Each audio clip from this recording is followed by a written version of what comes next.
He was born in 1971 inches, California, into an ordinary family that never imagined their son would one day become one of the most unusual and persistent criminals in America.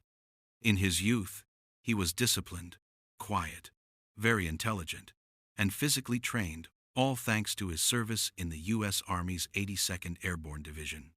There, he learned the things that would later make him a legend: working at heights, stealth, spatial awareness, and the cold precision of movement.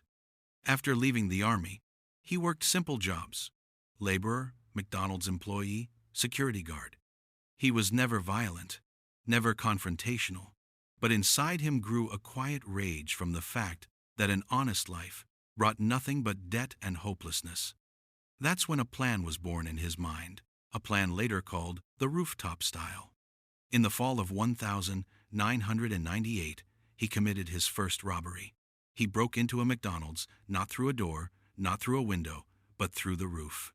He quietly cut through a thin layer of roofing, lowered himself inside, waited for the morning shift employees, stepped out to them with a gun, and without raising his voice, politely asked them all to go into the walk-in freezer.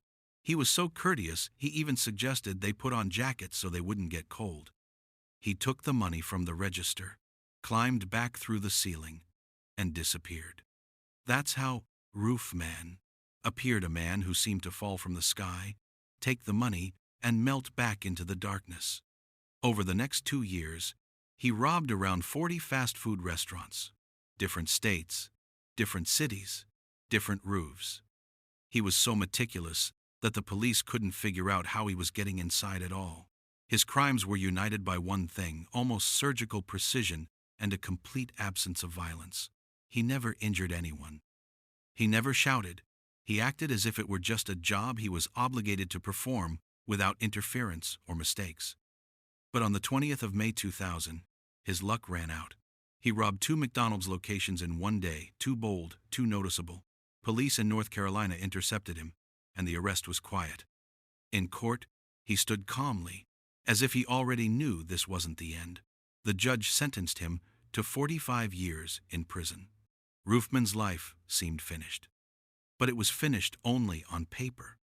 In prison, he worked in the metal workshop, and it was there that he came up with a plan that textbooks would later call one of the boldest, silent-type escapes.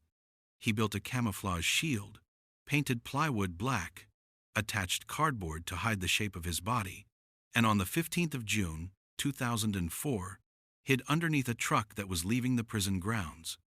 The vehicle passed through the gates, and he vanished. He ran, but not into the woods, not to remote areas, not to other states. He hid in a shopping mall in Charlotte, North Carolina. Inside the Toys R Us toy store, he found back rooms and ventilation shafts he could live in. He built himself a small shelter, ate food from the store, monitored employee schedules through security cameras and monitors. No one even suspected that a fugitive on the federal wanted list was living in the building at night. Later, he moved into the abandoned Circuit City store next door, where he built a tiny home under a staircase. He was so stealthy that for months no one noticed his presence. He took a new name, John Zorn. He started attending church. He began a relationship with a woman who knew nothing about his past. She believed he worked for the government. That's how he explained his strange behavior and lack of documents.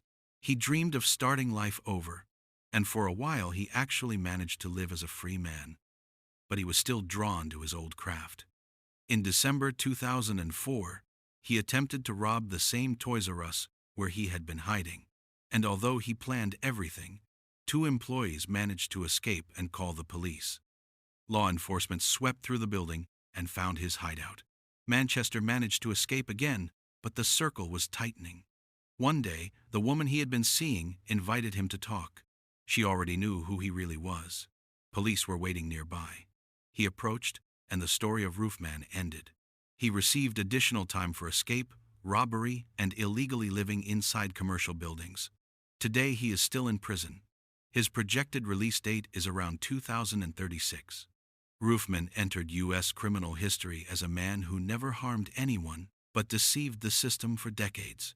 He robbed fast food restaurants, appearing from the ceiling like a shadow, leaving through the roofs, living in stores, building hideouts, changing names, leading a double life while maintaining a strange code of politeness and calm. He became a man who learned to live between the ceiling and the roof, in the narrow space where no one ever thinks to look for another human being.